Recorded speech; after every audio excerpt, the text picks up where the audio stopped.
সুবহানাল্লাহ তুমি দয়াময় এই দুনিয়ায় তোমারই কথা তোমার ইশারায় জানি সবই হয়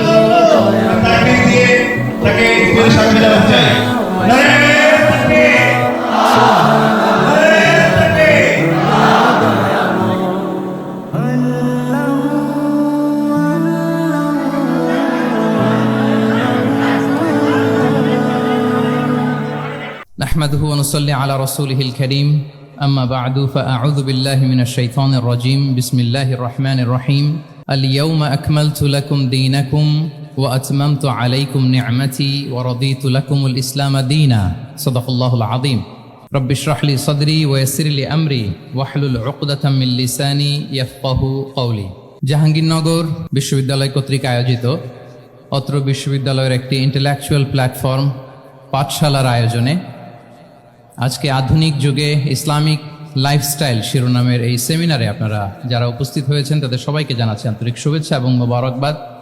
আহলান ওয়া সাহলান ওয়া মারহাবান বিকুম ফি হাযাল লিকা আত-তাইয়িব আল মুবারাক। আমরা শুরুতে আল্লাহ রাব্বুল ইজ্জা ওয়াল জালালের দরবারে শুকরিয়া জ্ঞাপন করছি যে আল্লাহ তাআলা আমাদেরকে এরকম চমৎকার একটি পরিবেশে চমৎকার একটি বিষয়ের উপর কিছু আলোচনা শুনবার জন্য এসে বসবার জন্য জয়েন করবার জন্য সুযোগ করে দিয়েছেন। আমরা সবাই পড়ছি কালিমাতুশ শুকর আলহামদুলিল্লাহ।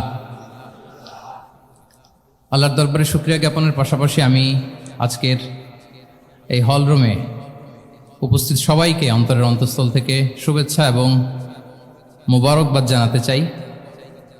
আপনারা সেই মাগরিবের পর থেকে লম্বা একটা সময় বসে আছেন আজকের এই সেমিনারকে সার্থক করবার জন্য।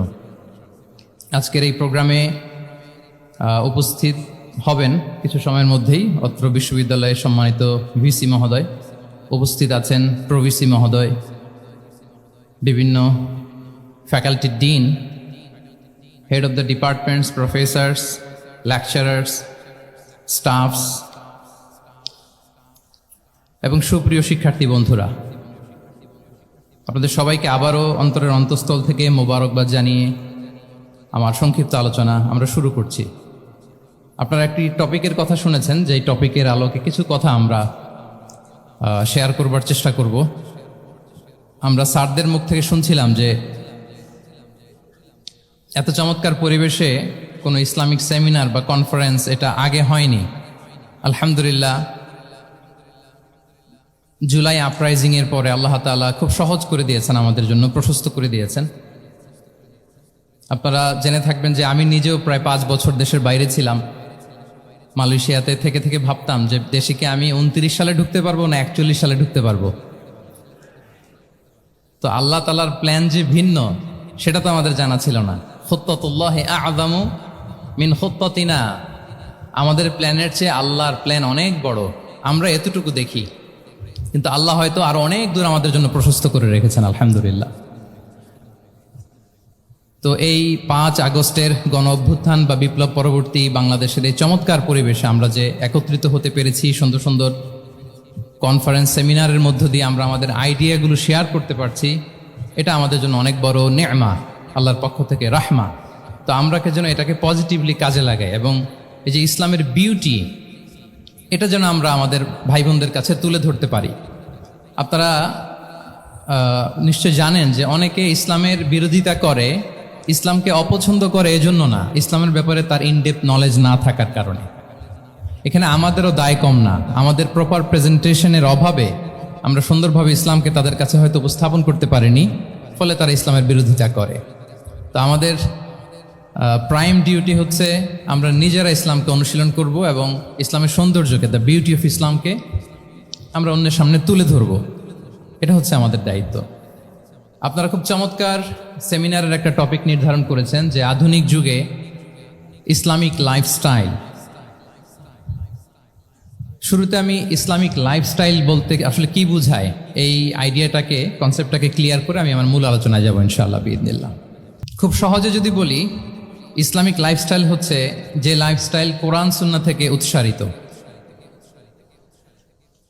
এবং যে লাইফস্টাইল হচ্ছে এন্ড্রোসড বাই ইসলাম, যে লাইফস্টাইল আমাদের প্রিয় নবী মুহাম্মদ রাসূলুল্লাহ সাল্লাল্লাহু আলাইহি ওয়া আলিহি ওয়াসাল্লাম তিনি নিজে লিড করে দেখিয়েছেন আমাদেরকে, এটাই হচ্ছে ইসলামিক লাইফস্টাইল।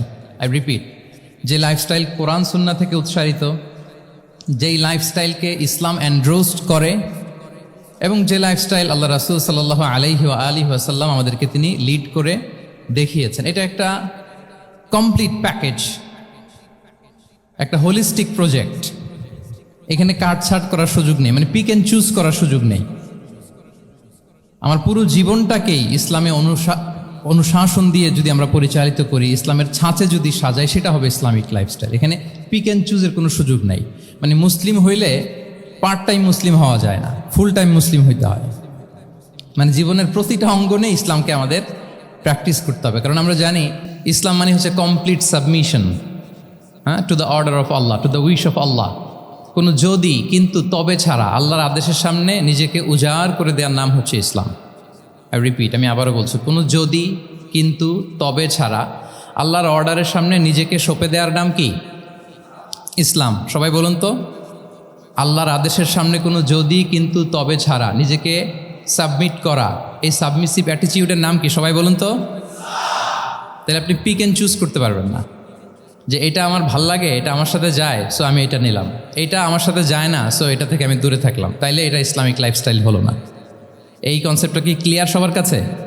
এটা একটা total package, it's a total project, it's a holistic programme. আপনি আপনার সুবিধা মতো এখানে কাটছাট করতে পারবেন না, নিলে পুরোটাই নিতে হবে। তো আমরা অনেকে আবার কাটছাট করি নিজের মন মতো। তাদেরকে উদ্দেশ্য করে আল্লাহ তাআলা বলছেন, আফাতুমিনুনা বিবাদিল কিতাবি ওয়া তাকফুরুনা বিবাদ। তোমরা কি আল্লাহর কিতাবের কিছু অংশ মানো আর কিছু অংশ তোমরা অস্বীকার করো? এটা তোমাদের পলিসি? জেনে রেখো, ওয়ার্নিং দিচ্ছেন যে তোমাদের পলিসি যদি এইটা হয়, তাহলে এই দুনিয়াতে আছে তোমাদের জন্য লাঞ্ছনা, আর আখিরাতে তোমাদেরকে শাস্তির মুখোমুখি হতে হবে। তাহলে কাটছাট করার সুযোগ নেই। আমরা যেটা করি, নামাজ, রোজা, হজ, জাকাতের মতো এই যে আনুষ্ঠানিক এবাদতগুলো, এগুলোতে আমরা ইসলামকে খুব মানি, ইসলামের অনুশাসন মানি। কিন্তু আমাদের ব্যক্তি জীবন, পারিবারিক জীবন, সামাজিক জীবন, আমার ডিলিংসগুলো, আমার ট্রেড, আমার বিজনেস, আমার ব্যবসা, আমার বিয়ে শাদি, আমার বিহেভিয়ার, এগুলোকে অনেক সময় আমরা ইসলামের অনুশাসন অনুযায়ী মানতে চাই না। এগুলোর ক্ষেত্রে আমরা অনেক সময় ইসলামের অনুগামী হই না। এইখানে একটা ঝামেলা রয়ে গেছে আমাদের।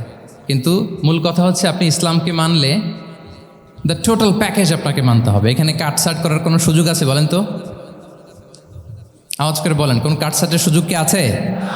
না, কারণ কমপ্লিট প্যাকেজ, কমপ্লিট প্যাকেজ। জীবনের প্রতিটি অঙ্গনকে ইসলামের অনুশাসন দিয়ে সাজানো, বা জীবনের প্রতিটি অঙ্গনে ইসলামকে অনুশীলন করার নামই হচ্ছে ইসলামিক লাইফস্টাইল।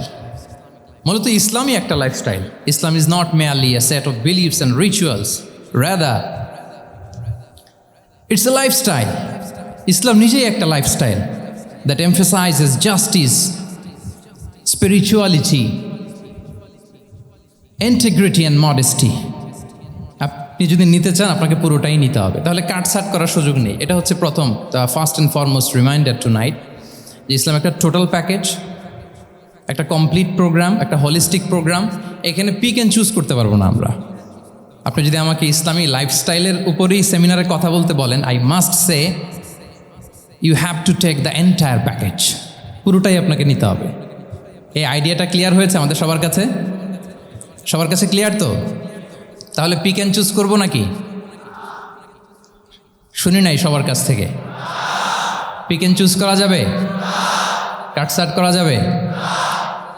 কিছু কিছু রুলস অ্যান্ড রেগুলেশন আমার খুব ভালো লাগে, আমার জন্য খুব সুবিধা হয়, ওইটা নিলাম, বাকিগুলা কাটছাট করে দিলাম।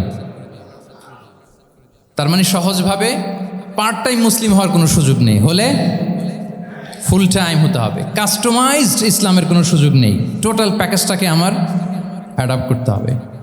এটা হচ্ছে ইসলামিক লাইফস্টাইল। তো আজকের এই সেমিনারে আমি কিছু ট্রেটস বা the core values of Islamic lifestyle আপনাদের সাথে শেয়ার করবার চেষ্টা করব, যাতে করে ব্যাপারটা আরও ক্রিস্টাল ক্লিয়ার হয় যে আসলে what is Islamic lifestyle all about. আসলে এটা কি, কিভাবে এটা আমরা অ্যাডাপ্ট করব, কিভাবে এটার সাথে নিজেকে খাপ খাওয়াবো, কিভাবে এটা আমরা প্র্যাকটিস করব।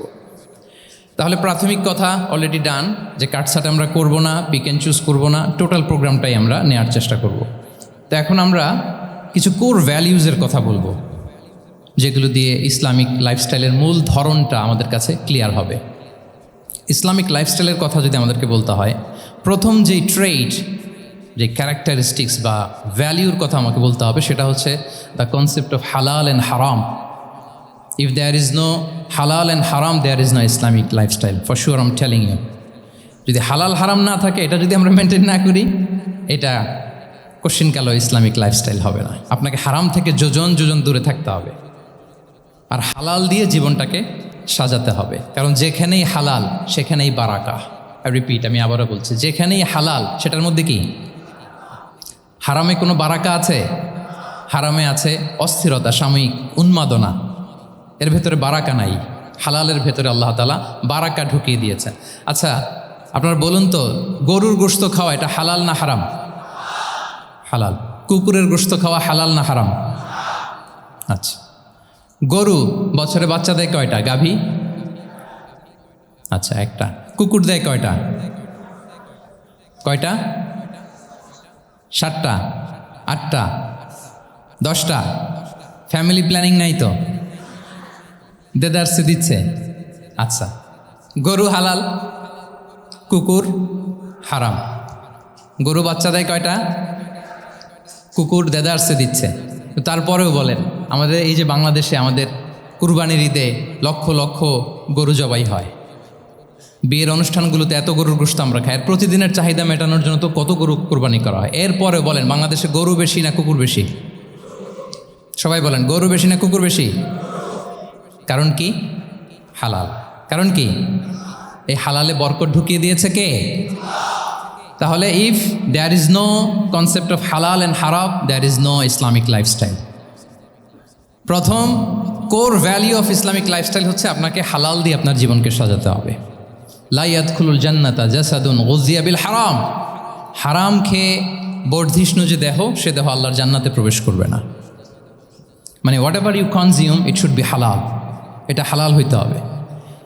শুধু যেটা আপনি খাচ্ছেন এটাই না, কুলু মিম্মা ফিল আরদি হালালাম তাইয়্যিবা, আল্লাহ তাআলা বলেছেন যেটা কনজিউম করবো হালাল হবে, হালাল হতে হবে।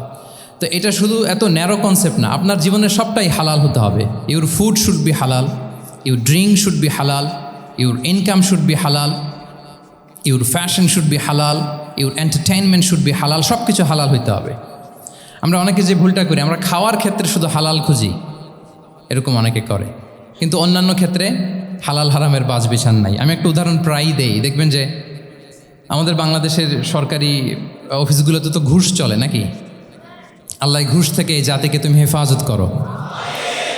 আচ্ছা, দেখবেন যে আমাদের বিভিন্ন সরকারি অফিসগুলোর মুসলিম কর্মকর্তারা, তারা ওয়াইন খায় না।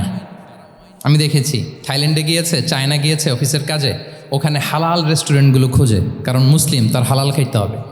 তো সে ওয়াইন খায় না, পর্ক খায় না, কারণ ইসলামে এটা হারাম। আবার অনেক হিন্দু কর্মচারী, সে আবার গরুর গোশত খায় না, কারণ কি তার ধর্মে ওইটা হারাম। কিন্তু এই মুসলিম কর্মচারী, হিন্দু কর্মচারী, দুইজনের নির্বিশেষে মাশাআল্লাহ ঘুষ খায়। এরকম হয় না? দেখেন, মুসলিম ওয়াইন খায় না, পর্ক খায় না, তার ধর্মে হারাম।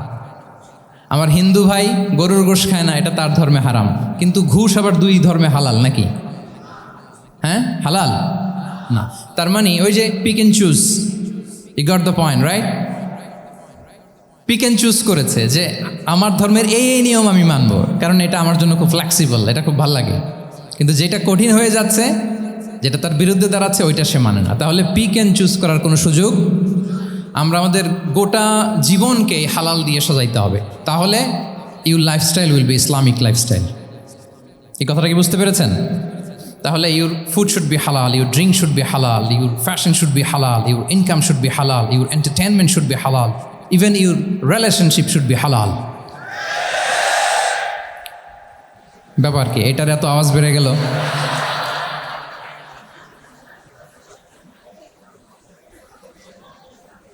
এটা কমন পড়ে গেছে নাকি? আচ্ছা বলেন, হালাল রিলেশনশিপ কোনটা বলেন? এই যে এই তো আসল জায়গায় হাত দিছি বোধহয়। আমাদের শিক্ষার্থী বন্ধুদের মধ্যে বিবাহিত আছি আমরা? হ্যাঁ, কারা কারা আছে দেখি তো।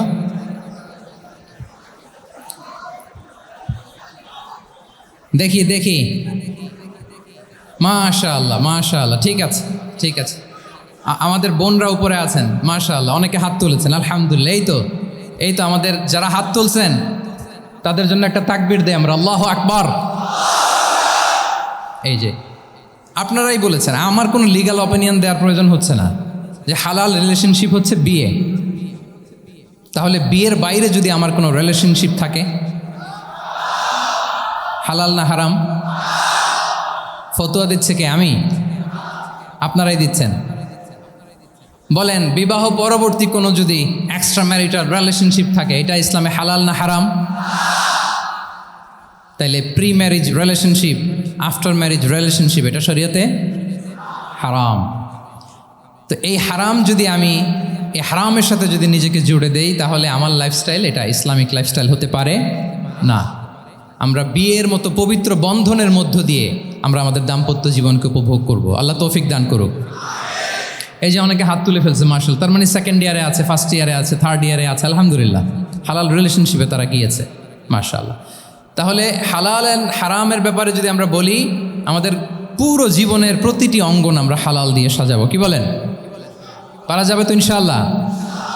হারামের সাথে আমাদের কোনো সম্পর্ক আছে? হ্যাঁ, আমরা সব কিছু হালাল দিয়ে সাজাবো তো? হারামকে আমরা না বলে দিব না, নো। আজকের এই জহির রায়হান মিলনায়তন, না এটা কি নাম?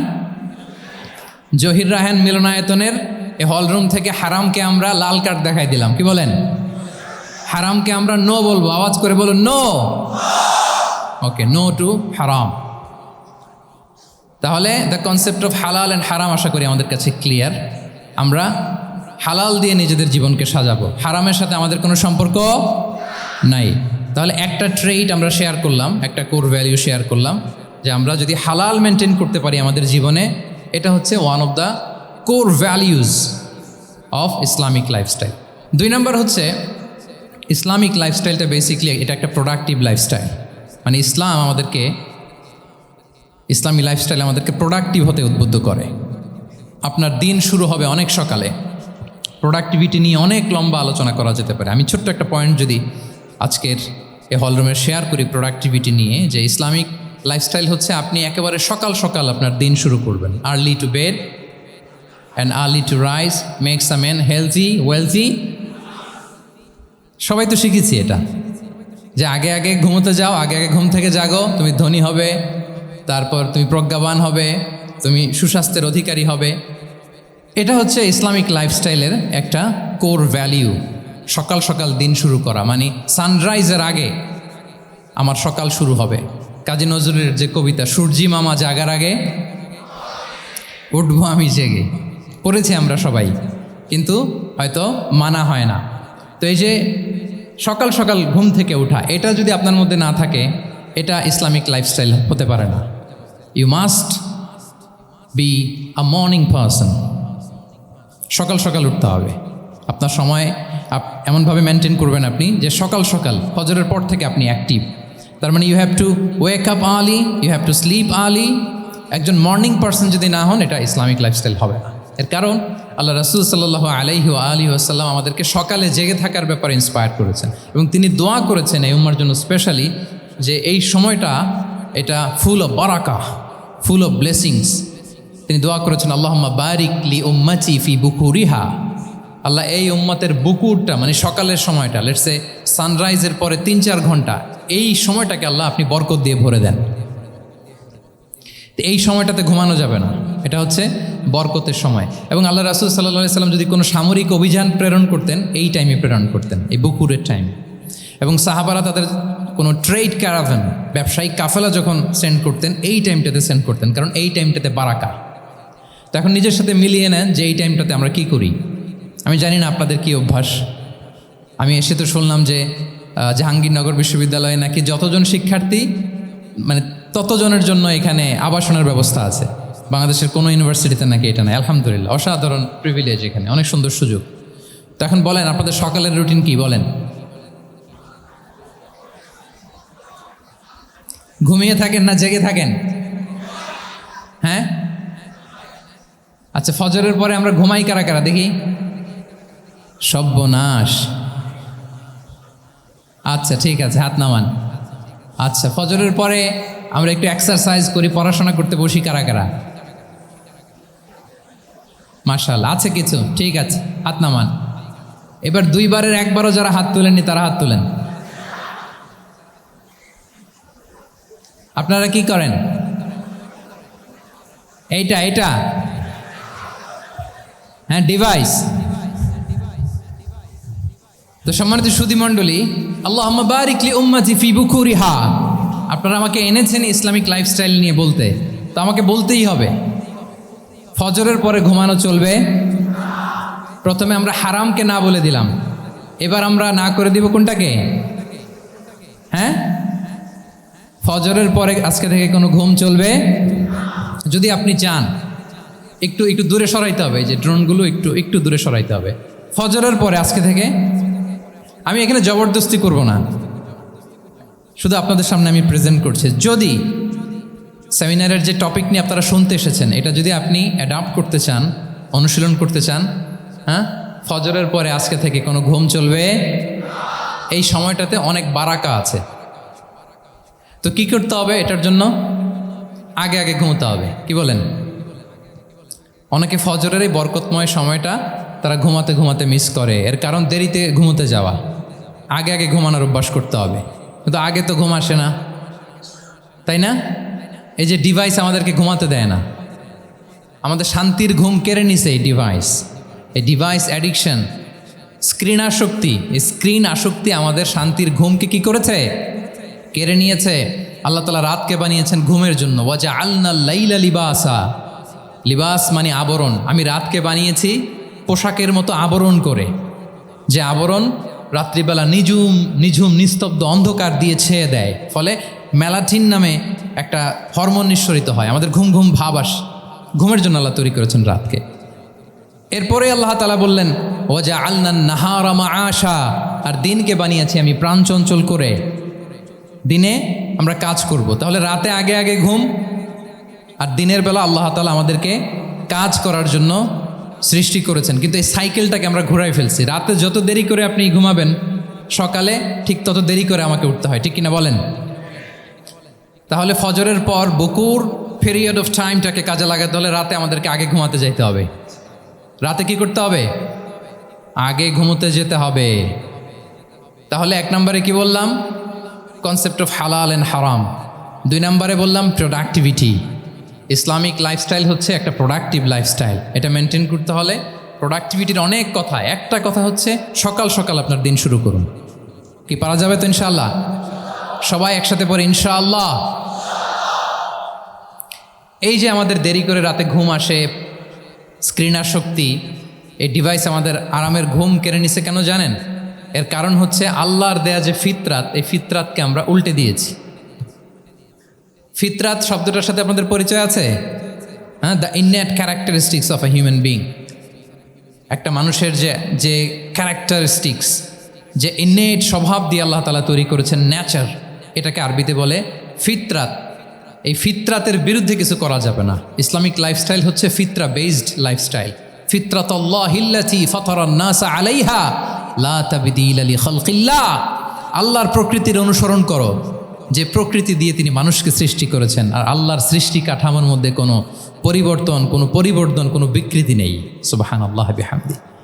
তা আমরা এই ফিতরাতকে চেঞ্জ করে দেওয়ার কারণে এই ঝামেলা। আমরা সবাই এই ফিতরাতের উপর জন্মেছি। কুল্লু মাউলুদিন ইউলাদু আলাল ফিতরা ফাআবাওয়াহু ইউহাউবিদানি আও ইউনাসসিরানি আও ইউমাজ্জিসানি। প্রতিটি নিউ বর্ন বেবি তারা ফিতরাতের উপর জন্মায়, মানে নবজাতক সন্তান ইসলামের উপর জন্মায়। কিন্তু বাবা মা তাকে হয় ইহুদি বানায়, নাসারা বানায়, বা অগ্নি উপাসক বানায়। তাহলে এই যে ফিতরাত, আল্লাহর দেয়া ফিতরাতকে যখন আমরা চেঞ্জ করেছি, আমাদের জীবন থেকে বারাকা উঠে গিয়েছে। ফিতরাতকে যদি আরও সহজ করে আমি আপনাদেরকে বুঝাই, তাহলে ফিতরাত হচ্ছে যা কিছু স্বাভাবিক, যা কিছু কল্যাণকর, যা কিছু ভালো, তাই ফিতরাত। আই রিপিট, সুপ্রিয় শিক্ষার্থী বন্ধুরা, ফিতরাত হচ্ছে যা কিছু স্বাভাবিক, যা কিছু ভালো, যা কিছু কল্যাণকর, তাই কি? তাই ফিতরাত। এই যে এখন আরবি কোন মাস চলছে বলেন তো? রজব, এই রজব মাসের ২৬ তারিখ দিবাগত রাত্রে আল্লাহ রাসূল সাল্লাল্লাহু আলাইহি ওয়াসাল্লাম ঊর্ধ্ব জগতের একটা ভিজিটে গিয়েছিলেন। আমরা জানি না সবাই? হ্যাঁ, ইসরা মেরাজের কথা আমরা জানি। সো এই মেরাজ রজনীতে আল্লাহ রাসূল সাল্লাল্লাহু আলাইহি ওয়াসাল্লাম ফিতরাত মানে what is the essence of ফিতরা এটা বোঝানোর জন্য এই হাদিসটা আমি শেয়ার করছি। মেরাজে যখন গেলেন, জিবরিল আলাইহিস সালাম ওনাকে 2টা পেয়ালা দিলেন। তিনি বললেন উচি চুবি ইনা আইন, আমাকে 2টি পেয়ালা দেয়া হলো। ফি আহাদিহিমা লাবান ও ফিল আখারি খামর, এক পেয়ালায় ছিল দুধ, আরেক পেয়ালায় ছিল মদ। ফা আখাস্তুল লাবান ও শারিবতু, যখন 2টা অপশন দেয়া হলো, 2টা পেয়ালা, আমি দুধের পেয়ালাটা নিলাম এবং সেটা পান করলাম। তখন জিবরিল আলাইহিস সালাম বললেন আসাবতাল ফিতরা, মানে you are guided to the ফিতরা, আপনি সঠিকটাই নিয়েছেন, যেটা ফিতরা, যেটা নেওয়া উচিত আপনি ওইটাই নিয়েছেন। তাহলে এখন আরও সহজ হবে, যদি 2টা পেয়ালা দেয়া হয়, একটা মদের পেয়ালা আর একটা দুধের পেয়ালা, তো আমরা নিব কোনটা বলেন? হ্যাঁ, তাইলেই ফিতরা হবে। তাহলে কি হবে? তাহলে যেটা স্বাভাবিক, যেটা কল্যাণকর, যেটা আমাদের জন্য ভালো, সেটা হচ্ছে ফিতরাত। তাহলে মদের পেয়ালা দুধের পেয়ালা কোনটা নিব? সবাই নিব তো নাকি? আমাদের রুচির যে দুর্ভিক্ষ চলতেছে, অনেকে মদের পেয়ালাই নিয়ে নিবে। কি বলেন? আছে না একদল, তারা কি করে? ওইটা চুজ করে ফেলবে। এবার বলেন আমরা কোন পেয়ালা নিব, মদের না দুধের? আমাদের ঐতিহ্য, আমাদের রুচি, আমাদের মূল্যবোধকে ধ্বংসের যত আয়োজন দরকার সব সেট আপ চারদিকে আছে। আল্লাহর ফিতরাতকে ধ্বংস করে দেওয়ার শয়তানি সব আয়োজন আমাদের চারিদিকে। বাট আপনাকে রাইট থিংটা চুজ করতে হবে। তাহলে রাসূল সাল্লাল্লাহু আলাইহি ওয়াসাল্লামকে দুধ দেয়া হলো, মদ দেয়া হলো, তিনি নিলেন দুধের পেয়ালা। ফিতরাত, এটা কি? ফিতরাত। এভাবে সব কিছু চেঞ্জ করে দেওয়া হয়েছে, সব কিছু, আমাদের লাইফস্টাইল চেঞ্জ করে দেওয়া হয়েছে, আমাদের ফুড হ্যাবিট চেঞ্জ করে দেওয়া হয়েছে, আমাদের খাদ্যাভ্যাসের মধ্যে পরিবর্তন। দেখবেন যে এখন আমরা যা খাই, আগে কিন্তু এটা খাইতাম না। এখন আমরা প্রসেসড ফুড খাই, হ্যাঁ, ফাস্ট ফুড খাই, জেনেটিক্যালি মডিফাইড যে ফুডগুলো আমরা খাই, এরপরে ল্যাব মিট, কত যে ভয়ঙ্কর। আপনারা জেনে থাকবার কথা যে ল্যাবে তৈরি মাংস দেখেছেন নাকি আপনারা? প্রাকৃতিক মাংসের কোনো ছিটে ফোটা নেই, কিন্তু এটা গরুর মাংস হয়ে গেছে, ওইটা মানুষ খাচ্ছে। মানে আমাদের লাইফস্টাইলও করাপ্টেড, আমাদের ফুড হ্যাবিটও করাপ্টেড, আমাদের স্লিপিং সাইকেলটা করাপ্টেড, সব কিছু করাপ্ট করে দেওয়া হচ্ছে। এবং এটার প্রভাব পড়েছে আমাদের শিশুদের মধ্যেও। দেখবেন যে শিশুরা সবজি খেতে চায় না। আমার তো 2 মেয়ে আছে, আমি তো দেখি বাসায়, বা অনেকের কমপ্লেনগুলো আমরা শুনি। আমাদের এখনকার বাচ্চাদেরকে ভেজিটেবলস দিলে খায় না, মাছ দিলে খায় না, অর্গানিক ভালো ভালো খাবার দিলে শাকসবজি খায় না। কি খাবে জানেন? সচেস খায়, সচেস, হটডগ খায়। হ্যাঁ, ওই যে আপনি অর্ডার দিয়ে বার্গার এনে দিবেন, পিৎজা এনে দিবেন, ওইটা খাবে। তারপর ইনস্ট্যান্ট নুডলস খাবে, স্যুপ খাবে, ফ্রোজেন যত মিল আছে এগুলো খাবে, টিনজাত খাবার যেগুলো দীর্ঘদিন সংরক্ষণ করে রাখা হয়। তো বলেন, আজ থেকে 30 বছর আগে আমাদের বড়রা কিংবা আমাদের শিশুরা, আমরা কেউ কি এই খাবার খেয়েছি বলেন তো? আওয়াজ করেন, খেয়েছি কেউ? They change the entire system. কেন আমরা ইসলামিক লাইফস্টাইল নিয়ে কথা বলছি এখন? কারণ আমাদের পুরো সিস্টেমটাই, আমাদের পুরো ফিতরাতটাই ওরা চেঞ্জ করে দিয়েছে। তারপর ডিভাইস ছাড়া বাচ্চারা খেতে চায় না, কার্টুন দেখে দেখে খাওয়াতে হয় ওদের। কি বলেন? আচ্ছা বলেন তো, আজ থেকে 30 বছর পেছনে ব্যাক টু দ্য হিস্ট্রিতে যদি আমরা যাই, 70-এর দশকে, 80-র দশকে বাংলাদেশের কোনো একটা গ্রামের কথা, একটা পল্লীর কথা আপনি একটু চিন্তা করেন তো। রাত 8টার দিকে, 9টার দিকে আপনি ওই গ্রামের কাউকে খুঁজে পাবেন? 70-এর দশকে, 80-র দশকে একটা গ্রামের, একটা গ্রামীণ একটা পরিবেশের কথা যদি চিন্তা করেন, রাত 8টায় সবার কি অবস্থা বলেন তো? আপনি তো ঘুম খুঁজে পান না, আপনার তো ইনসমনিয়া। আমাদের এখন ট্যাবলেট খাওয়া লাগে না ঘুমের জন্য? আমাদের তো ইনসমনিয়া হয়ে গেছে এখন। কিন্তু আজ থেকে বেশি দূরে না, 30 বছর আগের একটা গ্রামীণ পরিবেশের রাত 8টার পরিবেশ হচ্ছে সবাই ঘুম। আমরা তারও 2 বা 3 ঘন্টা পরে ডিনার করব, কিন্তু ওনাদের মাগরিবের আগে বা পরে ডিনার করে ফেলছে। এশার নামাজ পড়েই কি 1-2 না, পুরো গ্রাম জামাতে ঘুম, পুরো গ্রাম জামাতের সাথে ঘুম।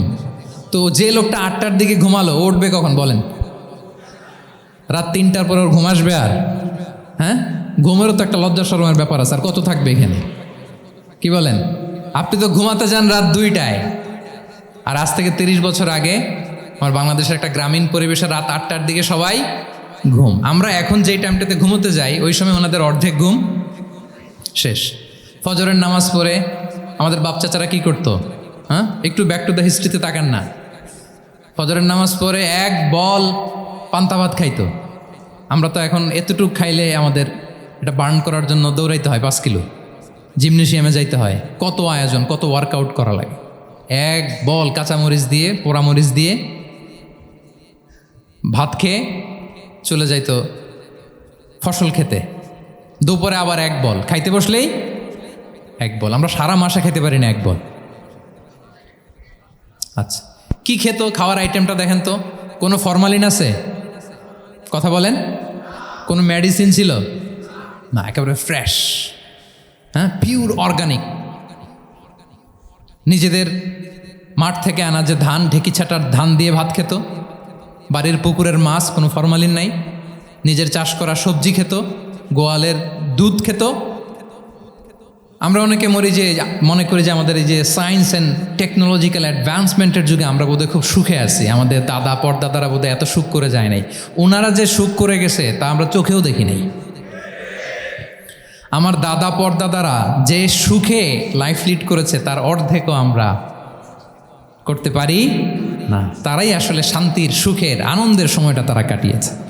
তাহলে সম্মানিত সুধীমণ্ডলী, পুরো আমি আপনাদেরকে বোঝানোর চেষ্টা করছি যে ইসলামিক লাইফস্টাইল নিয়ে why we should talk about Islamic lifestyle. কারণ পুরো সিস্টেমটাকে তারা কলাপস করেছে, করাপ্ট করেছে। The food habit, the lifestyle, the sleeping style, সব চেঞ্জ করেছে। তো এই জন্য আল্লাহর দেয়া ফিতরাতকে যেন আমরা প্রিজার্ভ করি, আমরা সচেতন হই। এখনই যদি সচেতন না হই, ডিজাস্টার আমাদের জন্য অপেক্ষা করছে। Just wait and see. তাহলে ইসলামিক লাইফস্টাইল হচ্ছে একটা ফিতরা বেসড লাইফস্টাইল। এই ফিতরাকে আমাদেরকে প্রিজার্ভ করতে হবে। তাহলে 3টা পয়েন্ট বলে ফেলছি অলরেডি, যদি আপনাদের মনে থাকে। প্রথমে কি বলেছিলাম? হালাল, হালাল দিয়ে জীবন সাজাবো। 2 নম্বরে প্রোডাক্টিভিটির জন্য কি করব? রাতে দেরি করে ঘুমাবো। তাহলে আগে আগে ঘুমাবো, ফলে আগে আগে ঘুম থেকে জেগে কাজ শুরু করব। 3 নম্বরে ফিতরা, মানে আল্লাহর দেয়া প্রাকৃতিক যেই নিয়ম, মানে আলোর সাথে সাথে আমার জীবন শুরু, আলো নাই আমিও ঘুমায় পড়বো। কি বলেন? আপনি উন্নত দেশে তো তাই হয়। জাপানে আমি কয়েকবার গিয়েছি, আগে আগে ঘুমায় পড়ে। ইভেন আমেরিকাতে আমি কয়েকবার গিয়েছি, অনেক অনেক শহরে 8টার পরে সুপার শপ বন্ধ, 8টার পরে ঘুম এরা। আমরা হাঁটছি কোন দিকে? আমরা একটু নিজেদেরকে প্রশ্ন করি। তাহলে 3 নম্বর হচ্ছে ফিতরা বেসড যে লাইফস্টাইল, এটার দিকে আমাদেরকে ফিরে আসতে হবে। 4 নম্বর হচ্ছে মডেস্টি, শালীনতা। One of the core values of Islamic lifestyle. এই শালীনতা আমরা হারাতে বসেছি। মডেস্টি বললে অনেকে শুধু কাপড় চোপড় নিয়ে চিন্তা করে যে ছোট কাপড়, বড় কাপড়। Modesty is not about only clothing, but also your behaviour, your dealing, your overall character. শুধু আপনি মডেস্টি, শালীনতা বললে কাপড় চোপড় নিয়ে চিন্তা করবেন না। এটা আপনার মডেস্টি ইন ইউর স্পিচ, আপনার কথার মধ্যেও, শব্দ চয়নেও মডেস্টি থাকতে হবে, আপনার বিহেভিয়ারে মডেস্টি থাকতে হবে, আপনার ডিলিংসে মডেস্টি থাকতে হবে। এই শালীনতা আমরা হারাচ্ছি। তার বিপরীতে আমাদের সমাজে অশ্লীলতার প্রসার হচ্ছে, লাজুকতা হারিয়ে যাচ্ছে। লাজুকতা, লজ্জা শরম থাকা, এটা যে কত বড় নেয়ামা। যেই জাতি একবার এটা হারিয়ে ফেলে, আর কোনো কিছু দিয়ে, জোড়াতালি দিয়ে এটা তারা রিভাইভ করতে পারে না। এই যে ওয়েস্ট তো এখন যা যা আমাদেরকে শিখাইছে, যেটাকে আমরা স্ট্যান্ডার্ড মনে করি, আবার তারা ফিরতেছে। এই যে ডিভাইসের কথা বলছি না, আপনি অস্ট্রেলিয়ার খোঁজ খবর নেন, যারা খোঁজ নিয়েছেন তারা জানেন। আন্ডার 16 কোনো বাচ্চা সোশ্যাল মিডিয়া ইউজ করতে পারে না অস্ট্রেলিয়াতে। 1 মাস অ্যাপ্লাই করে, কান্ট্রি ওয়াইড অ্যাপ্লাই করে দেখায় ফেলছে। Facebook, including Facebook, WhatsApp, Twitter, TikTok, 10টা অ্যাপস যেগুলো বাচ্চাদের মধ্যে এডিকশন নিয়ে আসে, এগুলো সব বন্ধ। জানেন এই নিউজটা? জানেন? মানে ফিরতেছে, উল্টা ফিরতেছে। এই যে শালীনতার কথা আমরা বলি, এটা হারাচ্ছে। রাসূল সাল্লাল্লাহু আলাইহি ওয়াসাল্লাম বলেন, যার শালীনতা নাই ইযা লাম তাস্তাহি ফাসনা মা শি'তা, যখন তোমার লজ্জা শরম থাকবে না, যা মনে চায় তাই করো। শিশু মোহাম্মদ চলে গেল সেই বনু সাআদে, ছোট্ট মোহাম্মদ কাঁদে না, কাঁদে না কখনো। ক্ষুধা লাগলেও কাঁদে না, ব্যথা পেলেও কাঁদে না। কিন্তু ছোট্ট মোহাম্মদের প্রাইভেটসের জায়গা থেকে কাপড়টা যখন সরে যেত, শিশু মোহাম্মদ কেঁদে দিত। সুবহানাল্লাহ, শালীনতা। ইযা লাম তাস্তাহি ফাসনা মা শি'তা। রাসূল সাল্লাল্লাহু আলাইহি ওয়াসাল্লাম বলেছেন, যদি তোমার লজ্জা শরম না থাকে, লজ্জা শরমের মাথা যদি তুমি খাও, তুমি সব করতে পারবা, তোমাকে দিয়ে সব সম্ভব। তাহলে এই শালীনতা, এটা অনেক বড় নেয়ামা। সম্মানিত বন্ধুরা, আজকে দিনকে দিন আমাদের সমাজ থেকে শালীনতা হারিয়ে যাচ্ছে, লাজুকতা হারিয়ে যাচ্ছে। নারী পুরুষ উভয় দিক থেকে, বিশেষ করে আমাদের বোনদেরকে টার্গেট করা হয়েছে। নারীদেরকে, আমাদের বোনদেরকে, তাদেরকে প্ররোচিত করা হচ্ছে, তাদের সামনে আইডিয়া হাজির করা হচ্ছে যে যে নারী যত বেশি নগ্ন হতে পারে সে তত বড় সাহসী নারী।